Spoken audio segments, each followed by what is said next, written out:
Hi guys, so today we're going to be going squishy hunting, but we're only going to Five Below today since we're just like, we need to pick up some things near a Five Below. So my mom said we could go squishy hunting, so come squishy hunting with us. We just made it to Five Below, so let's go in. So we're in Five Below right now, and we're trying to find the squishies. Okay, so we couldn't really find anything, but we found one thing that I guess, like, it looks like a good fidget, but they just were like sold out of everything. It's here. Let me open this. So I got this little frog splat ball, and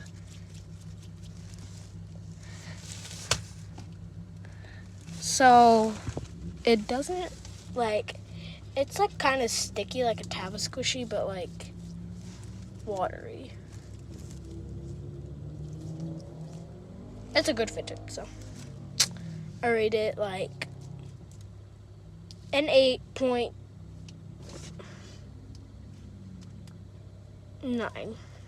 It's good.